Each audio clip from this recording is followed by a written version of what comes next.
Eagles Entertainment. Eagle Eye in the Sky is fueled by Gatorade, the official sports drink of the Philadelphia Eagles.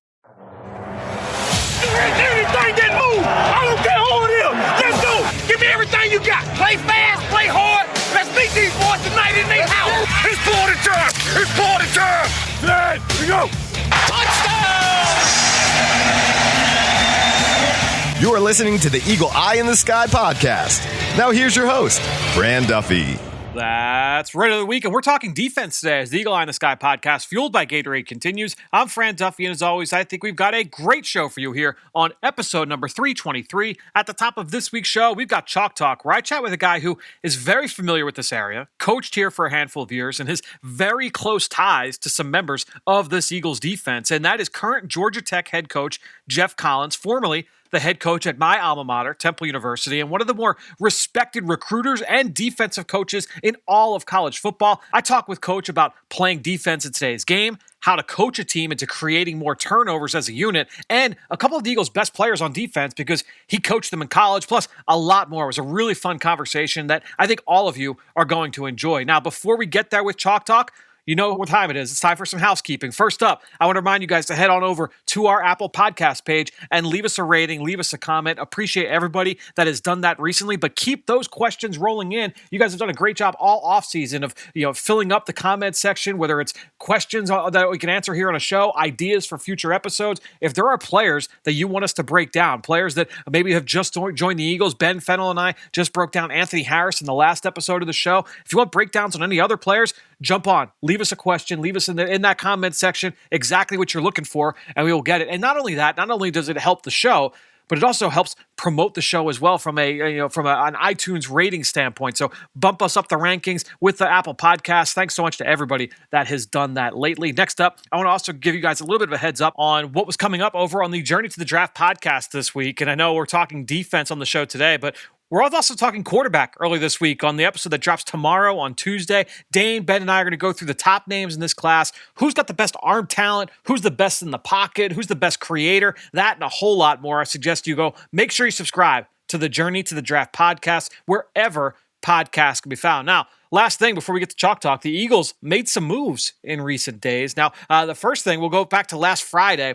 The Eagles, part of essentially a three-team trade where the San Francisco 49ers, they trade up from number 12 to number 3. They give the Dolphins some extra picks, including an extra first-round pick in 2022 and 2023. Now, the Eagles, they trade back with the Dolphins. So while the Dolphins move back to 12, the Eagles take that 12th pick. They move back. They give Miami the 6th overall selection, a 5th-round choice this year. And the Dolphins, they give the Eagles number 12, a 4th-round pick this year, and a 2022 first-round selection, the Dolphins' original pick from last year for next year. So what this does now for the Eagles, essentially, is it gives them the probability for 3 first-round picks in 2022. You get the Eagles' first-round pick, the Dolphins' first-round pick, and what essentially could be the Colts' first-round pick, depending on if Carson Wentz either plays 75% of the snaps or plays 70% and the Colts make the playoffs. So that would be something big to certainly watch for here in the coming months with that Indianapolis Colts team. But the Eagles moving down in the NFL draft. Huge move here as we are now just about a month away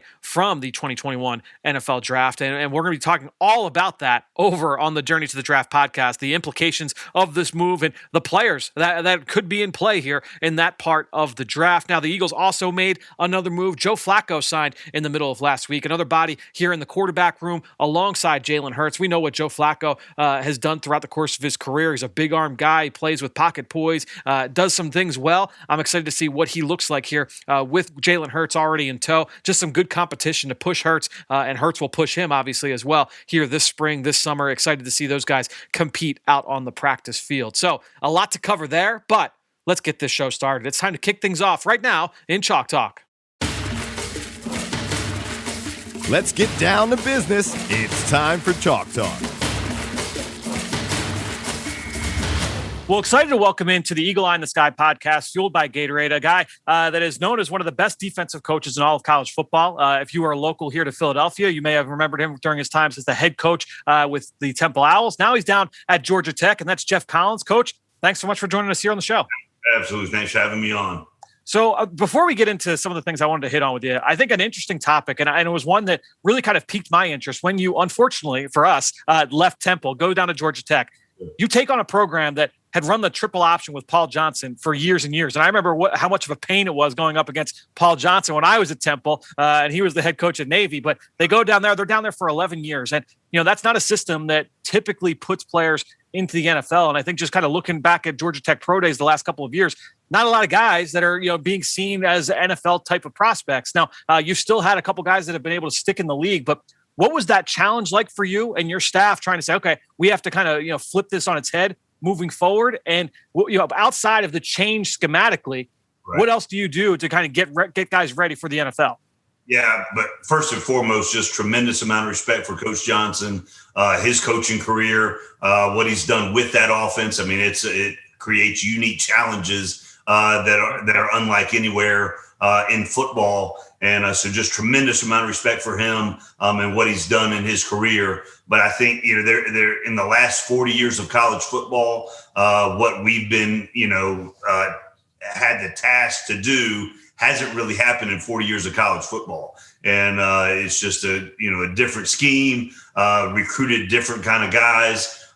When we got here, there were 13 running backs on scholarship, which doesn't happen in college football under roster management. There were 0 tight ends on the roster. So just those kind of things, the mid-skill athlete, we've had to bring in here and develop at a very high level. But there were some unique challenges. We've the culture, the roster, all of those things. It's exciting times right now here at Georgia Tech. And I think we had the first pro day we only had 4 guys work out for pro day. But the cool thing is 2 of them were on NFL rosters this past year. Yeah. 50% batting 50% on a pro day. That's pretty good math. And then we only had 5 guys do pro day this year and are really excited about their chances to get drafted and or make it on a roster. Yeah, I was thankful to be able to chat with you a little bit after that pro day. We're going to get into some of the things we talked about a little bit later here in the discussion. But I wanted to ask you, everyone calls football right now an offensive game. The NFL, it's a passing league. You as a defensive coach, how do you respond to that? What kind of goes through mind when you hear someone say that?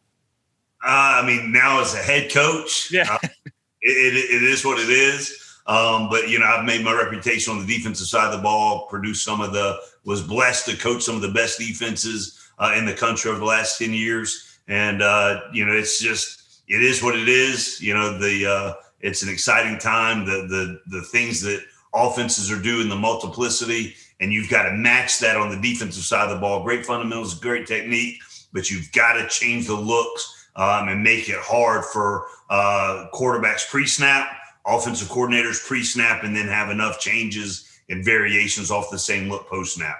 When I first got to the Eagles in 2011, I can think to like when players were coming out of college going to the NFL, there were still all those buzzwords that people throw, that's college-y stuff offensively. That's not going to work in the NFL. But, as we know, like the trickle up from high school to college to the NFL, all those things start to make their way up. During that process over the last decade plus, how often do NFL coaches kind of come to you and say, look, you've been seeing these kinds of looks for years and years. What goes into it for you in terms of preparing for the RPO and the QB run game and all of the different aspects that go into offensive football? Yeah. So one of the cool things that we did pre-COVID every year is we would have a defensive summit. We would invite coaching staffs from one coaching staff from each conference around college football. So the Big Ten, the Pac-12, all of the Big 12 would come, and we would just pick one staff from each. And we come and just have a full flowing sharing of ideas. And we include NFL staffs in there as well. And just they come in and try to see what the trends are that we're having to defend, we're having to adjust, the ideas that we have. And it's really good back and forth from the NFL to us, from us to the NFL. We always include some high school coaching staffs as well, because just some of the things that are even happening in the high school game, are starting to trend to the college game as well. So trying to make sure you're up on the current trends and topics is very valuable. Everybody and their mother now knows like, oh, this is an RPO or whatever, they know the term. Is there something that's coming up that you feel like, all right, like this is where the game is going and more people are going to be talking about this element of the schematics of the game? No, I think that's the trend right now. That's the wave right now. Yeah. And just everybody's doing it. but you're still having really strong fundamental downhill running game. But then instead of having the receiver come and crack the safety all the time, you're just throwing an RPO off of it to get the same result and try to create even more explosives off of those things. So I'm talking to some friends that coach in the game offensively. I say, hey, look, I'm going to talk with Coach Collins next week. What's something that you'd like to hear him talk about? And the prevailing thought was, I'd love to hear about him, talk about turnovers. And that's something that you've been known for in terms of being able to create big plays defensively. So what's the secret sauce there without kind of giving away too much of your secret? Is there what goes into coaching that into a defense? Can you coach that into an overall unit? Yeah, so it first starts with the mindset and the attitude. We talk about it every single day. We were at Temple the last year. We said we were going to lead the nation in turnovers. We said it every single day that we're going to lead the country in turnovers. And I think that year we finished in the top 3, but we led the country in defensive touchdowns, non-offensive touchdowns. And it was a big deal for us. So it's a mentality that we talk about every single day at the beginning of every meeting. We reward it. We incentivize it in various creative ways to get guys to buy into really, truly wanting to impact the game and getting turnovers. And then we do inordinate amount of drills and circuit work. Yep. And this is the thing that probably about 11 years ago, I was at a Hoover High School football practice. That's one of the top high school programs in the country. And everything that they were doing was some kind of circuit. Yep. Turnover circuit, it was a tackling circuit, it was a special teams circuit.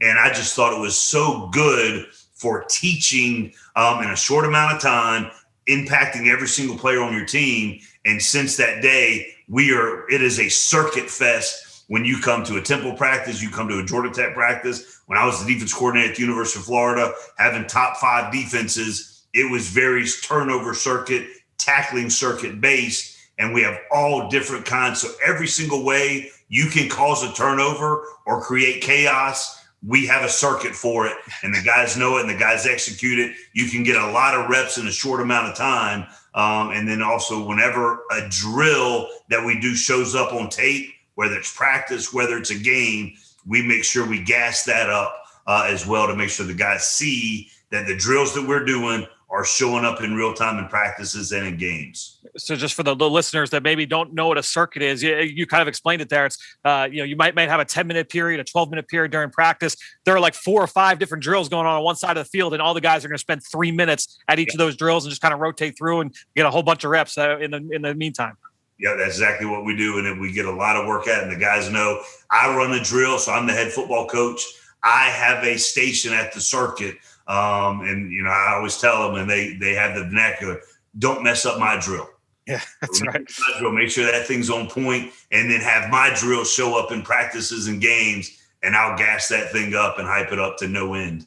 We're at the time of period of the year where, it's NFL draft and team building and player evaluation. When you're evaluating high school players, or you're just looking around at the top players in college, do you feel like some guys just kind of have a knack for it? Is that like an innate trait of creating big plays? Whether, we talk about ball skills as a DB, but whether it's a defensive lineman with a sack fumble or linebackers getting the ball on the ground, is that a learned trait, or do you feel like that's something that guys just kind of have or they don't?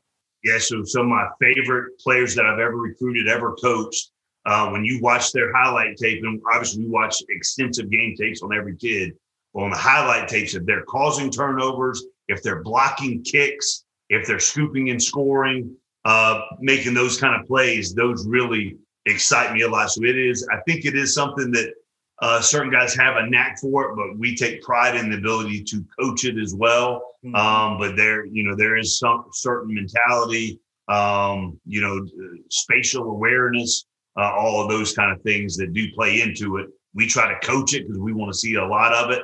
But there are some guys that just have a knack for it. Awesome. So there are a few guys too that I want to ask you about. And I think a couple of these guys might have that knack for sure. Guys that have played for you in the past. And I want to start with a couple of players from Mississippi State, and a guy that was a top 15 pick here in Philadelphia, and that's Fletcher Cox. You had a chance to coach him down at Mississippi State. Give us a good story here on Fletcher. What was it just like? I'm not sure if you recruited him, but definitely coached him down there with Mississippi State. Yeah, he's awesome. And the cool thing about being in Philly is I would go into, so she was 2 at the time. We would go into toy stores and there would be little Fletcher Cox dolls, or I'd be in a sporting goods store and there's Fletcher Cox jerseys and T-shirts, and I would usually take a picture and text it to him. Those were cool moments. But one of my favorite things about Fletcher Cox is on Thursday practices, getting ready for a Saturday game, we could very rarely let him practice because he would just be so disruptive. He would go so hard that they couldn't even get plays off. And I think that's one of the things we try to tell our guys, to be so good in practice and be so dominant that we can't even let you practice because the other side of the ball can't have any modicum of success. That was the kind of player that Fletcher was. He is the hardest practicing player that I have ever coached. And it was just fun to watch him, his attitude, his demeanor, his focus. He was just on a mission the whole time we were there with him to be great. And it's ended up translating to him having great success at the next level too. Really proud of him. He was a guy, I remember that year that, it was him, it was Dontari Poe coming out, it was Michael Brockers from LSU coming out. So there were a bunch of defensive tackles. And I remember sitting down with a scouting assistant at the Eagles at the time and just kind of buzzing through all three guys. And there was a play of Fletcher where he lined up. He would, he typically line up inside, where you guys would put him out at D end at 300 pounds, and just he'd come screaming off the edge. And I remember thinking that it was like my first draft cycle with the Eagles, and looking at him like, I don't want to overreact to what I'm seeing here, but like, this is a top 10 pick, right? Like, that's what this looks like. And he's like, yeah, I think so. I mean, was he always that kind of freak of nature from how you were able to use him? Oh yeah, and I think even going back to high school days, I think he was on the 100-meter dash team or the 4x1 team at his high school. So I mean, just tremendous athleticism, tremendous speed, but just the thing that excites me so much about Fletcher is just how hard he plays. The way he practices, his demeanor, those are the things that have always lasted with me. And I tell stories about Fletcher all the time to our defensive players and our D-line in particular. So another guy that you had down there at Mississippi State as well, a member of the Eagles secondary, and that's cornerback Darius Slay. Same kind of deal. What was it like coaching Darius? Definitely a unique personality in terms of what he brings to the defensive side as well. What was it like coaching him? So my claim to fame with Darius is I gave him the nickname Big Play Slay. Oh, that's big time. That's awesome. And I think I gave it to him when we were recruiting him. But just he great player, great personality, and just got better every single year, has such attention to detail, to being elite. He's gifted. I mean, he's one of the fastest players I've ever seen in real life and in person.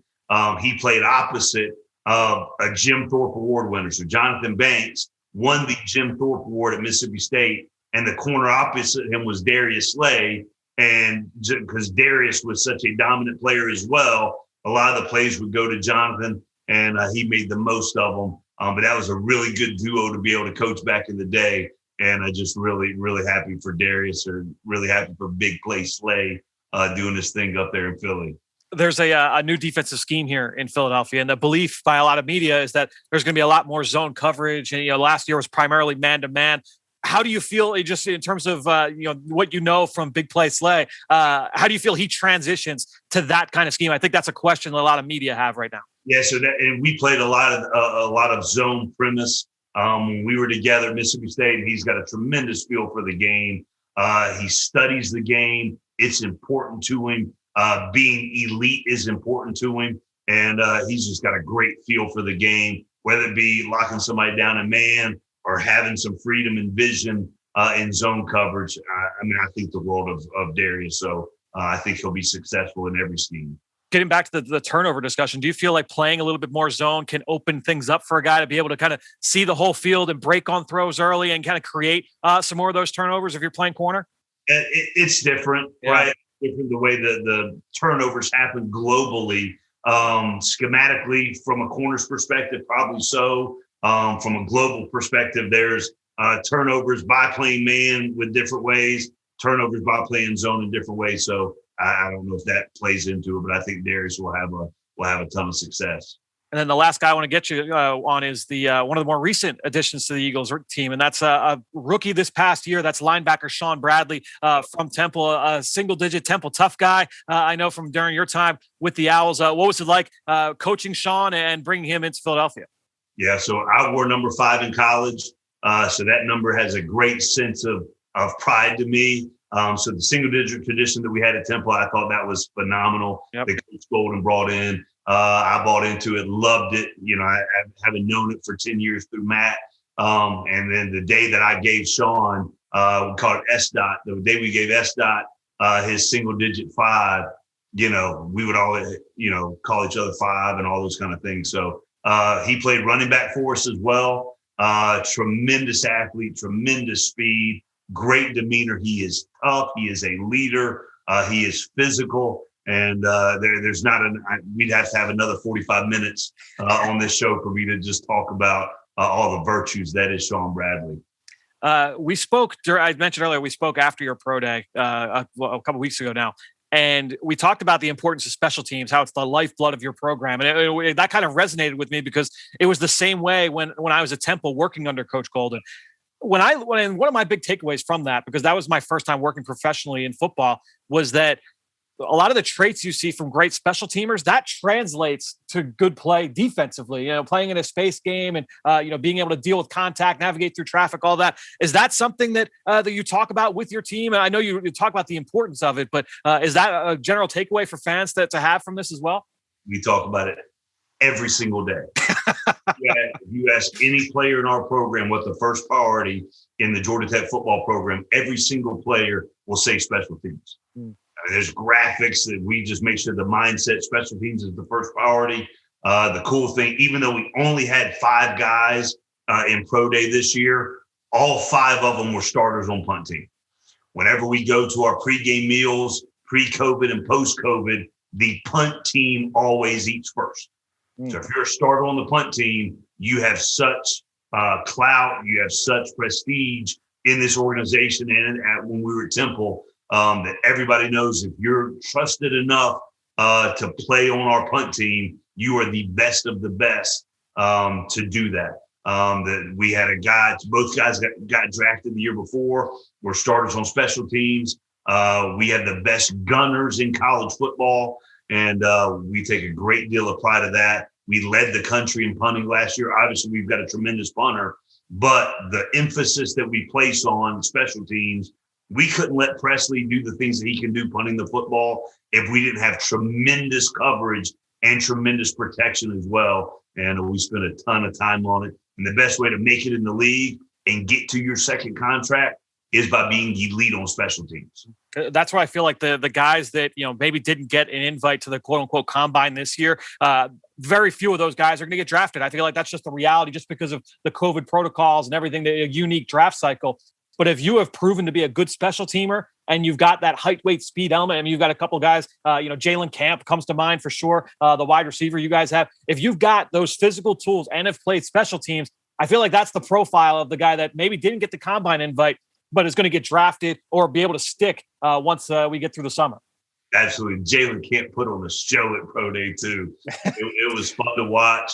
And he was our starting wide receiver, led the team in receiving. But what he did on the punt team and even on kickoff coverage, running down, tackling people as a starting wide receiver, I think those kind of things and those unselfish acts, those play a long way into success at the next level. And just the mentality that our guys have, that even though some of them might not be starting on special teams by the nature of depth or whatever during the time of the year, every single day, they're all doing the special team circuits. So when they get to the next level, it's going to be able to be translated and they can have success when they get there. Well, Coach, just seeing the guys that were able to stick last year, I'm sure a couple of these guys at least are going to be able to stick as well. That's a testament to the job that you and your staff have done. Excited to see what you guys have got in the future. I know you've got to have a few players in the pipeline we'll be discussing here from the NFL standpoint moving forward. Thanks so much for joining us here on the Eagle Eye in the Sky podcast. Stay safe, stay healthy, and talk to you soon, man. Thanks, Fran.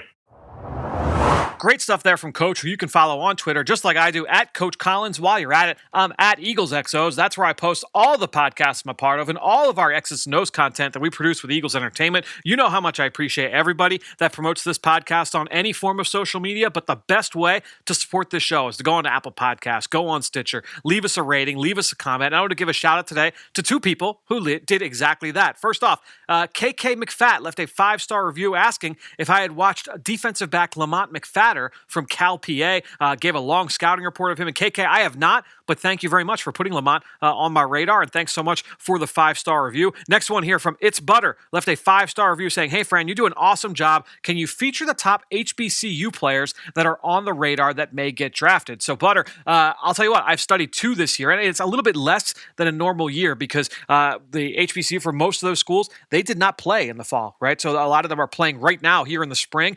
From what I heard, I believe I saw late last week that there was going to be an HBCU combine. I believe it's going to be held at UAB, at Alabama Birmingham in April. So to help put those guys on display for NFL scouts shortly before the NFL draft. I have studied 2 players from HBCU schools, and I'm going to start off with my favorite of the 2, and that's offensive lineman David Moore from Grambling State. Now, Moore, he went down to the Senior Bowl. He actually ended up winning the Offensive Line of the Week for the American team, which was a pretty big honor. And what stood out to me from David Moore down there, the first day was rough. He got beat a handful of times. He was a little bit over aggressive. I thought he would try and devastate somebody with a 2-handed punch. It would throw himself off balance.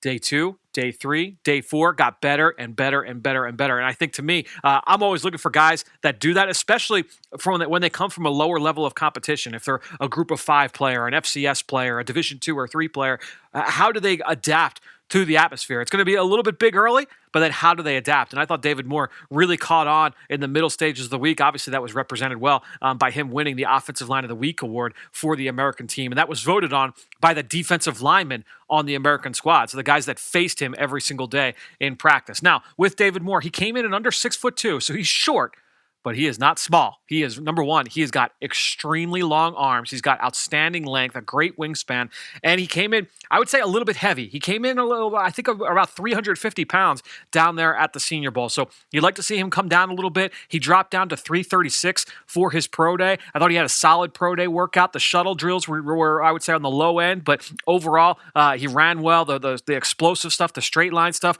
he did really, he did well. He ran in the 5.14 in the 40. He jumped pretty well. Getting to the film, David Moore's got starts at both guard spots. So that versatility, the ability to play right-handed and left-handed, that'll serve him well. I talked about the body type. Keep in mind that this is a player, not only did he not get a senior year at Grambling, right, but he only started playing football in his junior year of high school. First year as a junior, he's all conference. Second year as a senior, he's all state. But small school, Little Rock, Arkansas. He went to McClellan High School. They've never put anybody in the NFL. It's not a huge recruiting hotbed. So he ends up at Grambling. And what happens? He becomes a 2-year starter for the Tigers. And I mentioned the versatility. What stood out to me about David Moore, and this was, again, a little bit lighter at this point, his athleticism on film really blew me away. He's got really light feet, no wasted movement, really fluid out in space. He reminded me a lot of Shaq Mason when Shaq Mason was coming out of Georgia Tech, and it was a little bit of a triple. I like the synergy there with Geoff Collins being on the show today. Shaq Mason, when you watched him, it was a triple option offense. You didn't really see a lot of traditional pass sets. He goes to the Senior Bowl and it was like, whoa, all right, this guy really belongs. And he ends up being an early day 3 pick and it becomes now a longtime starter in the NFL. That's kind of what David Moore reminded me of. Now, he came in a little bit heavy, like I said, and he's lost some of that weight. But I think overall, you're looking at an athletic player, a really standout finisher. I mean, he is always trying to maul people, push them backwards, get them on their back. He is one of the better finishers in this class. And when you pair length with athleticism, with finishing ability, man, that's a nice base of traits to be able to work with as an offensive lineman. So to me, I think that he's a guy that most likely is going to be in that early stages of day 3.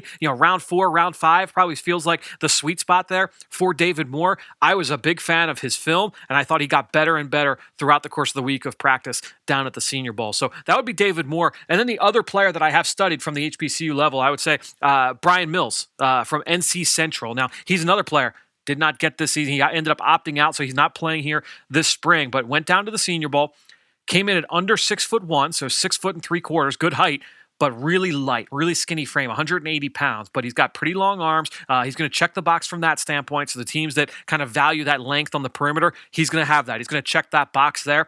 What stands out most to me about Brian Mills, He in zone coverage when he's got eyes on the quarterback and he can kind of survey what's going on in front of him. He is a ball hawk. He has got the ability to get to the football. And one of my best friends was the offensive coordinator at Morgan State a couple of years ago, 2019. And in that game, Brian Mills had 3 picks. Huge performance. He ended up leading the conference in interceptions that year, led the MEAC in picks. And Morgan State, my buddy saw that up close, and he said, "Yeah, like this guy's got the ability to take the football away. He's going to be an aggressive guy in terms of taking on blocks in the run game. At times, will finish one-on-one as a tackler. I would just the speed is a little bit of a question with him, and I thought that showed up down in Mobile at the Senior Bowl.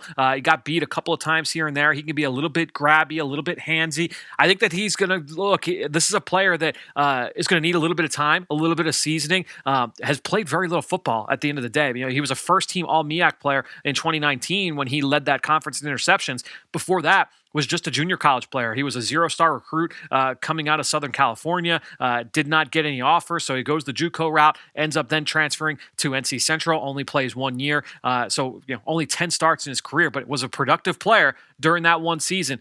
Can he go somewhere where he can be, he can sit on the practice squad a little bit, develop? There are traits there, but everyone's always looking for size and length, and especially if you've got ball skills, that will serve him well. So I think that would be what I would say about Brian Mills. More of a late round type selection there, I think, when you're talking about in terms of the NFL draft. But those would be the 2 players that I have covered from the HBCU schools so far this year. Like I said, usually I do more, but just this year with the uniqueness of this season and the HBCU schools, a lot of them playing right now, I just have not gotten to a lot of the top players. No Shrine Bowl, that certainly didn't help either. Usually they've got a couple guys down there in St. Pete. So thanks so much to KK McFat. Thanks so much to It's Butter and all of you out there for your continued support of this show and all the rest of our podcasts here in Eagles Entertainment. That being said, I think that'll do it. Another show in the books here on the Eagle Eye in the Sky podcast, fueled by Gatorade. For everybody here at the Duffy House, I am Fran Duffy. We'll talk to you later this week. Hi, I'm Fran Duffy, host of the Journey to the Draft podcast, where every week we're going through scouting reports, big boards, mock drafts, and figuring out how prospects transition to the NFL. Listen to the Journey to the Draft podcast wherever podcasts can be found.